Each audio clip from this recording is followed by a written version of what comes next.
Shalom, shalom, mes bien-aimés dans le Seigneur. Je vous salue tous au nom suprême et précieux de notre Seigneur Jésus-Christ. Bien-aimé, ce matin, j'aimerais parler avec toi J'aimerais t'exhorter et sans plus tarder, je vais prendre le verset biblique sur lequel je vais m'appuyer pour faire cette petite exhortation. 2 Timothée 4, pardon. Attendez, s'il vous plaît. 2 Timothée 4, verset 3. Je lis pour la gloire du Seigneur. Car il viendra un temps où les hommes ne supporteront pas la saine doctrine, mais ayant la démangeaison d'entendre des choses agréables, ils se donneront une foule de docteurs selon leurs propres désirs. Détourneront l'oreille de la vérité et se tourneront vers les fables. Amen. Si nous prenons le verset 3, l'apôtre Paul recommande à son fils dans la foi Timothée, et il dit ceci, verset 2, « Prêche la parole, insiste en toute occasion favorable ou non, reprend, censure, exhorte avec toute douceur et en instruisant. » Bien-aimé, pourquoi j'ai pris Pourquoi? Ce n'est même pas que j'ai pris, j'ai été inspiré. Vous savez, moi j'exhorte à tous les chrétiens de prendre un peu le recul et d'observer réellement ce qui se passe, au milieu des chrétiens. Vous savez, l'église de Jésus-Christ, l'épouse que Jésus-Christ va venir chercher, elle n'est pas malade. Ce sont les chrétiens qui sont infiltrés. Ce sont les chrétiens qui, en réalité, ne sont pas devenus chrétiens avec pour motivation, objectif d'aller au ciel, de connaître réellement Jésus-Christ de Nazareth. Ce sont des chrétiens qui sont devenus chrétiens par des tendances. C'était comme c'était une tendance. Être chrétien, ça... En fait, certains chrétiens sont devenus chrétiens par usurpation d'identité d'être de Christ. Beaucoup de chrétiens se servent de ça pour atteindre leur but. Beaucoup de chrétiens sont devenus chrétiens par intérêt. Beaucoup de chrétiens sont devenus chrétiens peut-être parce que par peur d'aller en enfer, de mourir, parce qu'ils sont malades et ils ont besoin d'une solution. Donc ils deviennent chrétiens, mais leur cœur réellement n'a pas été transformé. Leur cœur réellement, Jésus-Christ n'a pas gagné leur cœur. Parce qu'en vérité, bien-aimé, lorsqu'on dit que j'ai donné ma vie à Jésus-Christ, tu ne peux pas donner ta vie à Jésus-Christ sans avoir donné ton cœur à Jésus-Christ. Et qui dit donner son cœur à Jésus-Christ, ça veut dire se donner soi-même comme offrande vivante, sacrifice vivant. Le titre de mon exhortation, c'est l'évangile à la carte. Vous avez entendu dans Timothée, où on a dit que ce n'est pas les docteurs qui vont choisir les brebis ou les chrétiens, entre guillemets, pour leur annoncer leur faux évangile. Ça sera les chrétiens eux-mêmes. C'est tout simplement pour nous faire comprendre qu'en ces temps de la fin, les faux hommes de Dieu, les faux serviteurs de Dieu, ne sont pas devenus faux de par eux-mêmes. C'est parce qu'ils ont jaugé. Qu'est-ce qu'il faut? Qu'est-ce qui est tendance au sein de l'Église, au sein au milieu des chrétiens? Quelle est la tendance? Quel est le message qui va les attirer des foules, attirer leur attention, faire monter leur notoriété? Parce que eux-mêmes, ces faux docteurs-là, eux-mêmes, leur cœur n'a pas été transformé. Leur cœur n'est pas réellement à Jésus-Christ. Et ce n'est pas Jésus-Christ qui les a appelés. Ils se sont auto-appelés avec l'approbation l'aval des faux chrétiens. Voilà pourquoi aujourd'hui, on sert à la carte l'évangile. Quand je dis à la carte, c'est un évangile qui va satisfaire les passions, la vaine manière de vivre des faux chrétiens. Ça va satisfaire le faux homme de Dieu, le faux serviteur et le faux chrétien. Le faux serviteur, lui, il va faire ça pour gagner pour son ventre, l'évangile du ventre, pour son intérêt personnel. Ce n'est aucunement pour que les âmes soient sauvées. Voilà pourquoi on va te prêcher que la grâce est disponible, que tout est acquis. Jésus-Christ a déjà tout payé. Tu n'as plus besoin de faire des efforts. Tu n'as plus besoin toi-même de payer le prix, de faire ta part dans la consécration, dans la pratique de la parole de Dieu. Tu n'as plus besoin de ça. Limite, on est en train de faire comprendre aux chrétiens que même si sur cette terre, si tu ne vis pas bien, tu vas quand même aller au ciel parce qu'il y a le purgatoire. En fait, ils n'ont pas perdu le sens du purgatoire. Le purgatoire au milieu des chrétiens, nés de nouveau évangéliques là, existe toujours. Mais ça s'est transformé d'une autre manière. On va traiter les églises catholiques qui sont hypocrites, que le purgatoire n'existe pas. Mais nous-mêmes, on croit en ça. Voilà pourquoi aujourd'hui les chrétiens peuvent vivre comme ils veulent. Parce qu'ils se disent que quand même ils seront sauvés. C'est comme ça que les catholiques aussi font.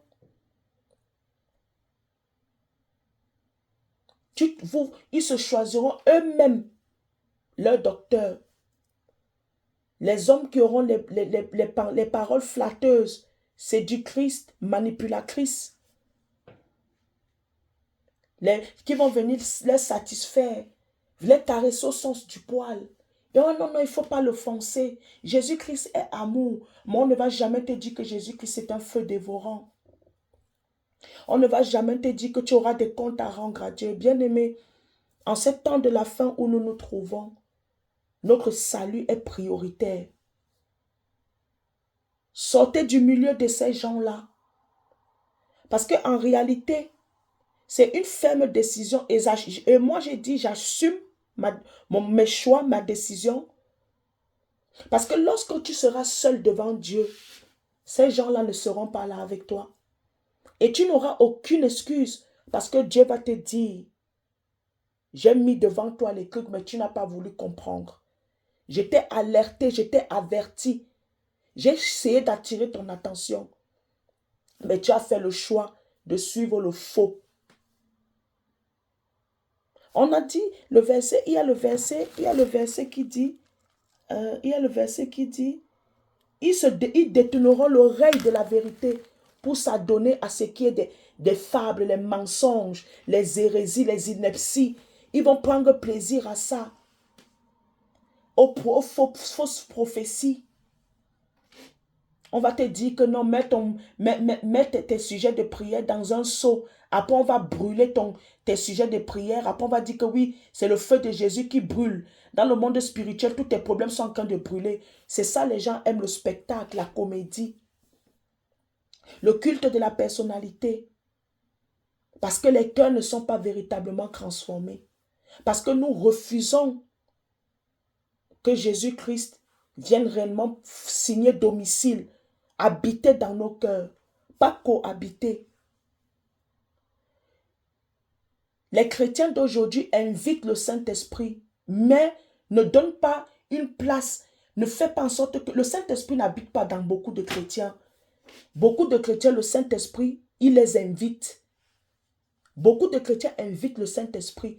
Quand tu invites quelqu'un, à la fin de compte, peu importe l'heure, il finira par partir. C'est ça les chrétiens aujourd'hui. Aujourd'hui, on veut un évangile où tu ne te sens pas blessé. Un évangile qui ne te fait pas prendre conscience de ta vaine manière de vivre. Un évangile qui ne va pas te faire comprendre que tu es sur le mauvais chemin. On ne veut plus ça. On ne veut pas l'évangile qui va te reprendre, qui va te faire sortir du mensonge spirituel, de l'aveuglement spirituel, ou bien même de tes mauvais choix.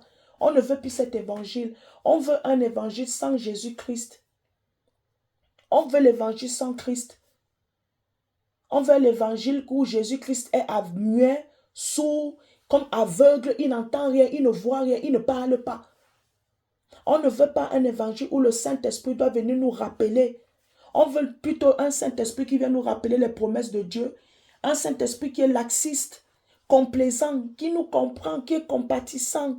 Un Saint-Esprit qui est tolérant. En fait, nous vivons comme avant, mais sous une apparence comme si on vit dans la piété, mais on règne celui qui en fait la force, Jésus-Christ. Nous vivons sans bon berger. Nous ne sommes pas différents que nos vies d'avant sans Christ. Mais c'est juste là qu'on porte un vêtement, de chrétien, mais en réalité, on est sans berger. Jésus ne nous connaît pas. Nous-mêmes, nous ne connaissons pas Jésus et Jésus non plus ne nous connaît pas. Jésus nous connaît en tant que les créatures de son Père, mais pas en tant que les intimes, ses passionnés, ses amoureux, ses disciples, ses serviteurs, son épouse. Le véritable problème des chrétiens, c'est que c'est la base. C'est la base de la conversion. C'est la base. Beaucoup de chrétiens ne sont pas venus. Moi, je vous dis la vérité. Moi qui vous parle, je ne viens pas ici pour me jeter les fleurs. Non, je viens ici parce que le mal est profond, bien-aimé. Et Jésus-Christ est à la porte. On doit se ressaisir, vraiment. On doit revenir à la vérité de l'évangile. Bien-aimé, à l'heure actuelle, on est en train de parler. Tu n'as pas le droit de perdre ton salut à cause d'un homme de Dieu. Tu n'as pas le droit de perdre ton salut. Parce qu'aujourd'hui, ça ne va pas dans ta vie. Alors tu te détournes de la vérité pour aller là où il y a le mensonge. Tu n'as pas le droit de faire ça. Tu dois toi-même prendre des résolutions. Tu dois être déterminé. Ton salut vaut mieux que tout. Tout ce qu'on a dans le monde, si on va laisser. Mais qu'en sera-t-il de ton âme? À quoi sert-il à un homme de gagner le monde s'il perd son âme? Aujourd'hui, tu ne vas pas te laisser être amené comme un brebis, une brebis, un mouton à l'abattoir. Tu ne vas pas te laisser comme ça. À cause que aujourd'hui, les gens se sont détournés de la vérité, se sont détournés du vrai évangile, du pur évangile. Maintenant, se sont attachés aux évangiles à la carte. Aujourd'hui, on te sert ce que tu veux. Comme quand tu vas au restaurant, on te donne la carte, tu choisis. Et c'est ça aujourd'hui. L'évangile de la prospérité, l'évangile de quoi? Aujourd'hui, on va prêcher comment, on va t'enseigner. L'évangile est devenu comme les coachings. Aujourd'hui, on va t'enseigner comment séduire un homme, comment séduire une femme, comment. Il y a toujours les thèmes. Mais rien de sincère, de pur, de vrai, qui sort du pur évangile. Les évangiles à la carte. C'est comme quand tu vas au restaurant. Tu peux manger le risotto. Tu peux manger les huîtres. Tu peux manger les frites. Tu peux manger les côtelettes d'agneau. Tu choisis en fait. Selon ta saison, c'est ça les hommes. Ces faux serviteurs-là. Ils vont aller chez les gens qui n'ont vraiment pas fait asseoir leur appartenance à Christ. Les gens qui sont ignorants de leur identité. Les gens qui ne veulent pas s'adonner sincèrement au Seigneur. On va venir, on va te parler de tes finances. On va te parler de ton travail. Que oui, machin. On va te donner tout à la carte pour te satisfaire. Mais en vérité, l'intérieur de ton cœur est malade, est pourri. Voilà pourquoi à l'église, on trouve de tout. Les infiltrés, les malades. Des malades. Même en parlant en langue, en jeûnant et priant. Mais ce sont des malades parce que leur âme, leur cœur est malade dans un état de putréfaction. est dans un état d'agonie, est dans un état de souffrance. Pourquoi? Parce que leur cœur n'a pas été transformé, parce que leur cœur n'est pas en paix, parce que leur cœur est encore assujetti, soumis à leur ancienne nature. Parce que vous voyez aujourd'hui des chrétiens arrogants, orgueilleux, méchants, remplis de haine. Parce que ils ont refusé que Jésus-Christ, que le Saint-Esprit habite dans leur cœur. Et ce sont ces chrétiens-là qui vont s'adonner, qui vont s'auto-victimiser, chercher les boucs émissaires. Ils ne vont jamais eux-mêmes se remettre en question, se poser cette question. Et si c'était moi-même mon propre problème? Parce que les cœurs deviennent endurcis. Ils en veulent à toute la terre, même à Dieu, mais sauf à eux-mêmes. Ils en veulent à Dieu, à toute la terre, mais sauf à eux-mêmes. Parce qu'on leur donne un évangile biaisé, erroné, corrompu. Tu ne vas jamais t'asseoir, te remettre en question toi-même.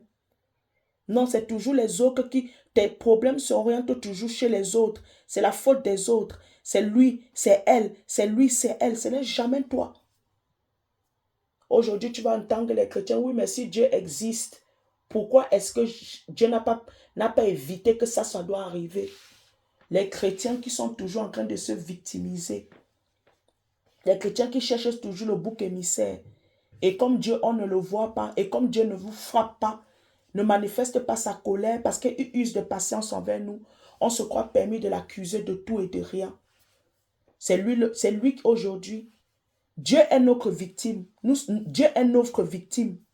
Dieu est victime de nous. Dieu est victime de nous. Parce qu'aujourd'hui, on attribue tout le mal du monde. C'est à Dieu qu'on attribue ça. Et pourtant, tout ce qui se passe dans le monde, l'homme a sa part de responsabilité. Dieu a donné à l'homme le libre arbitre, bien-aimé.